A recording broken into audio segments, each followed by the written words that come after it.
In the first reading today, we hear this idea about choice, right? That we have a free will in a sense, and we have choice between fire and water to reach out our hands and touch, between life and death, between good and evil. And in our own journey and walk with God, we have to realize that there is something of truth in that, right? But it doesn't tell the whole story. It is very reminiscent, and I don't often go into heresies. I accidentally sometimes I do, but I don't do histories of heresies very much. But this first reading is kind of the way that Pelagius understood the spiritual life. Pelagius was a monk that really might have been born in Ireland or somewhere in the British Isles, but made it to Rome in the 5th century. And he was a very aesthetic guy, and he was very holy and admired for that, but very kind of harsh and strict and very well learned. So he spoke Latin and wrote Latin and Greek. He was at a contemporary of St. Augustine's and St. Jerome, and he put forth this idea of free will and choice. And that idea for him was that really Adam's sin, original sin, didn't affect anyone else. Right? That we are born neutral into this world, that we're not in a fallen state of humanity, but that we are born neutral, and through our own efforts, through our own discipline, through the encouragement of others, and through our own hard work, we can keep all of the commandments. That the commandments of Moses are as good as the gospel of Jesus Christ for earning salvation. Right? That we have that capacity to be able to do that. This is kind of tempting to us as Americans who are kind of can-do-it people and think we have a lot of strength and abilities and all that kind of stuff, but it really gets at the lack of an interior conversion, right? We miss the sense of our own need for a Savior. In fact, Pelagius didn't think Jesus was our Redeemer, just a good example for us to follow, right? He kind of put in the Council of Ephesus in 431, finally kind of settled the issue and put down Pelagianism as a heresy, but it's still one of those ideas that kind of percolates or can percolate in our own minds that I can earn my way to heaven, right? That I can make it sometimes on my own to heaven. But we all recognize, especially from the gospel reading, that is really beyond our ability to attain it, because it involves the interior heart that needs transformation, that it needs to be really transformed by God's grace and His love. We are in need of a Savior. We are in need of God's grace. We are dependent upon Him. Many of you know that I started seminary, and I was in seminary for 3 semesters when I decided to leave. And so that journey really started, the decision to leave really started at Thanksgiving of my first semester. And that was the time frame that my grandmother died. And so it was the first death of someone close to me in my life as an adult. And so I flew home and was engaged with the funeral and had to come back and finish out the semester. And I found myself depressed. Not clinically depressed, but I was depressed. I couldn't do my work. I couldn't write my papers. I had to ask for extensions of different things. And it really got me thinking, right? And I went to my advisor and I said, I think at Christmas time I want to leave. Like I just want to, after my first semester, I'm going to leave seminary. There were a lot of other issues, but that was part of it, right? That trigger, if you will, for that action. And my advisor said, you don't want to be reactive. You can respond to discernment, but you don't want to be reactive. And what you should do is actually stay for another year. And if after another year you've discerned that this is the path you should take, then you should leave. So there's wise choice and wise decision. So I did stay for another year, and then I left. And I won't go into all the details about what my reasons for leaving were, but I did have some goals. So by that time in my discernment, I said, there are some things that I want to accomplish for the years that I'm off. Now, I never knew for sure that I was going to go back to seminary. I didn't think, I had to leave kind of without that expectation that I'd be returning to seminary. And so I was leaving, right? But I still had some goals for why I was leaving. And one of those, and I won't go into all of them, but one of them was this. In my life, in high school, I'd been a very good, studious kid, right? I was an Eagle Scout, involved in Scouts. I went from that to the Air Force Academy and was involved in an organization that told me what to do just about every minute of every day, right? I served active duty in the Air Force, and then I went from active duty in the Air Force straight into seminary. And I felt like I needed some time when there weren't external rules telling me who I was or how I should behave, that I would find my own inner path to that.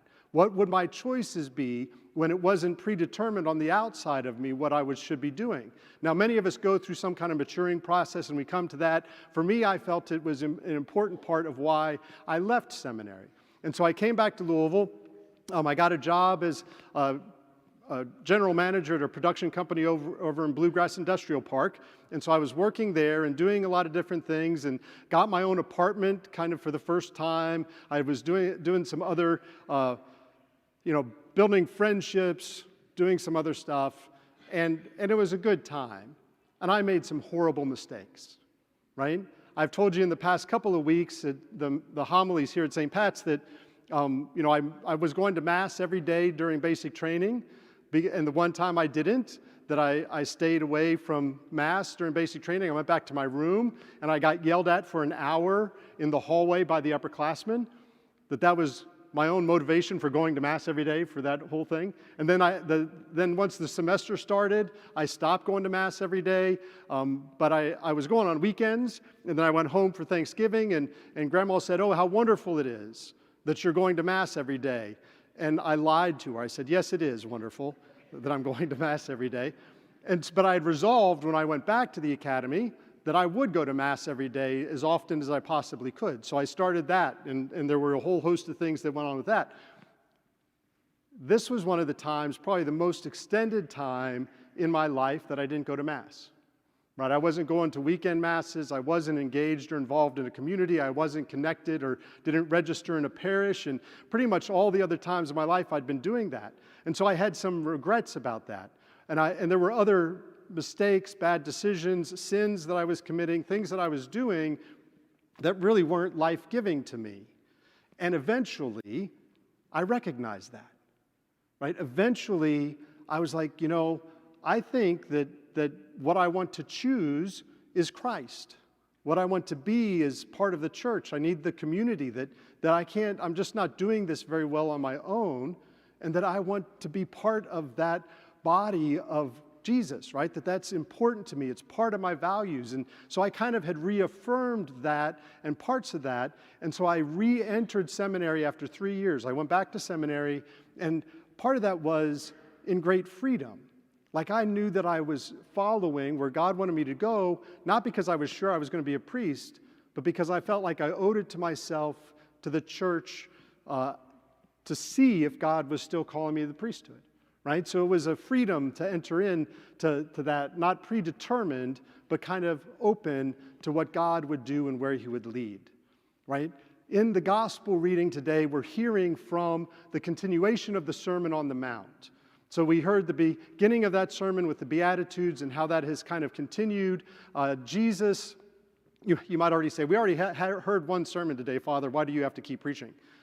But Jesus is talking about, in this section, what scholars call the six antitheses, right? The six antitheses. And they follow a particular pattern. You've heard that it was said this, but I say this. So if you recall at the beginning of the Sermon on the Mount, this is a parallel to a similar sermon in the Gospel of Luke that's called the Sermon on the Plain. But for Matthew, it's the Sermon on the Mount because Matthew is showing Jesus to be the new Moses, the new lawgiver, right? The new one that has received the law for God, that speaks God's law. And Jesus is doing that specifically in today's reading because people would have been shocked. Everybody say shocked.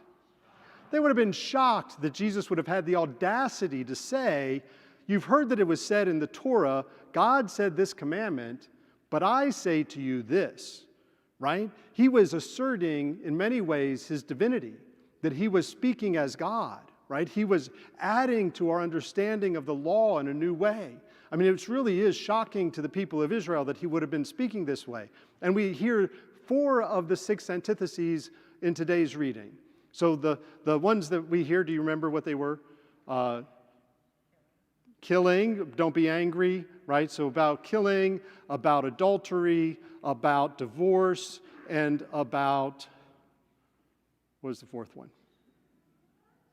you remember? I'm sorry? Lying. Yes, about swearing an oath, right? So perfect. Thank you. Glad somebody besides me was paying attention. The other two are about revenge and enemies, right? So those are the ones we don't hear today, but the four that we heard all follow that, and they really get to the heart of the matter, which is going into our hearts, right? They don't just stick with the external acts that we can do to try to achieve salvation. In fact, because of original sin, we know that we are all in need of a Savior, and none of us can fulfill the law. Paul will tell us that in his writings, right? That we need the suffering, death, and resurrection of Jesus, the great gift of love on our behalf in order to be saved.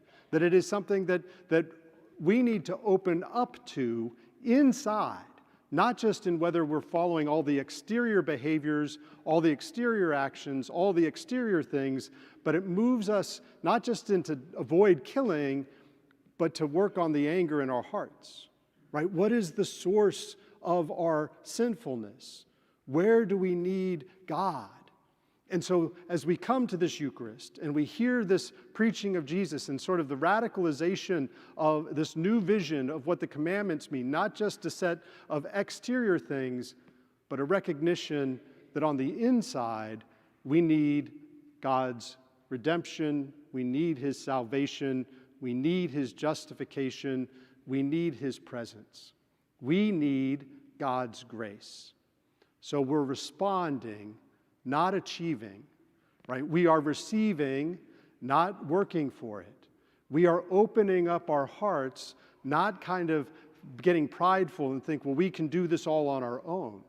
And so today, maybe one of the things that we offer on this altar is that sense of our own work that we're doing on our own.